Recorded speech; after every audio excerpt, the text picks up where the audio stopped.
Well, good morning, everybody. It's Mother's Day, and I'd like to wish everybody a happy Mother's Day that's out there enjoying today.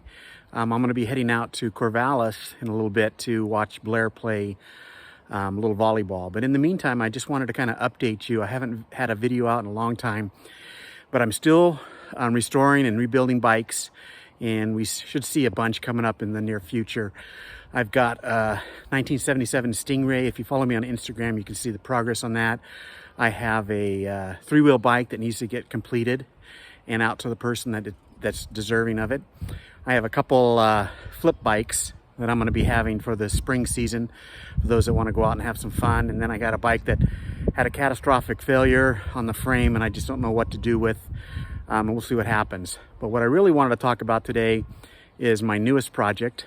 My brother called me a couple weeks ago and said, "Hey, how would you like a truck?"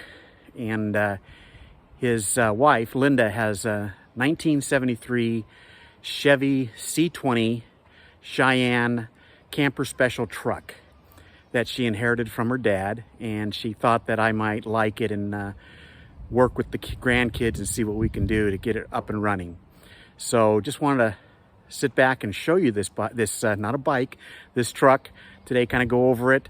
I went up there 2 weeks ago and it was in a barn for about 5 years, and the barn doors, they slide back and forth, and the tracks had been overgrown by grass and field stuff, so we had to dig that out to get the doors open. Got inside, cleaned the battery cables, played with the carburetor a little bit, put some new fuel in it, and it started right up. And I was able to drive it out of the barn, which had sunken about 4 inches. So that was kind of fun to go up over that. Parked it outside, locked it, and then headed back to Albany. And then Bruce and I went up there last Sunday, a week ago, with the trailer, put it on the trailer and drove it home. 400 miles. It was a great trip. Thank you, Bruce. Thank you, Linda. Thank you, Gary. But here it is. Let me show you this kind of neat truck.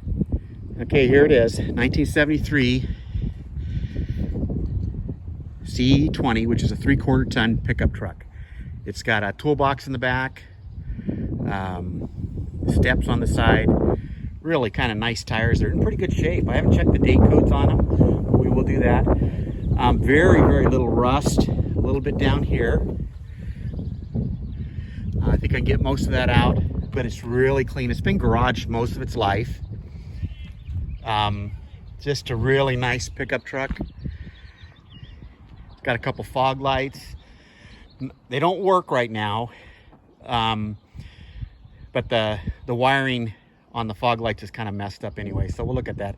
All the other lights are working except for the interior dash lights. We'll take a peek at those. Probably a fuse, but overall, really nice pickup truck. And I don't know if you guys noticed, but if I pull back a little bit and show the camper in the back, trailer in the back, they match real nice. Be kind of fun to pull that. Let's take a look on the inside. It's got a couple tears in the seat, but really in pretty good shape. Headliner's a little saggy, but I think we can fix that. Got a little cracks in the dash. Pretty nice. Here's that little switch that needs to be fixed. But overall, really, really clean and nice. Found a lot of golf course scorecards. So Linda's dad must have been a good golfer. But other than that, pretty good. Let's take a look at the engine. Here you go. This is a 350. And it runs pretty good. It runs really, really good.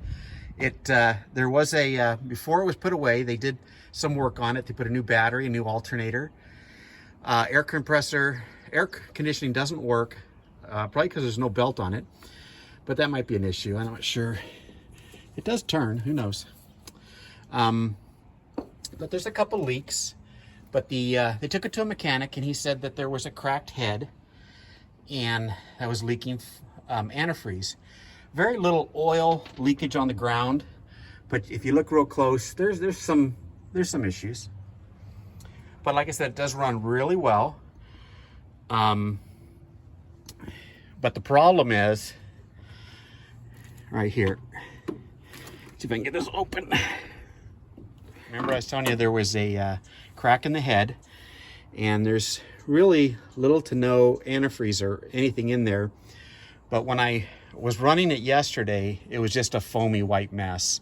So there's some real issues there. So, you know, with the head cracked and leaking antifreeze into the cylinders, there's some real issues. And the car's, what is it, 49 years old? And I think the engine's a little bit tired. So we're probably going to be replacing the engine.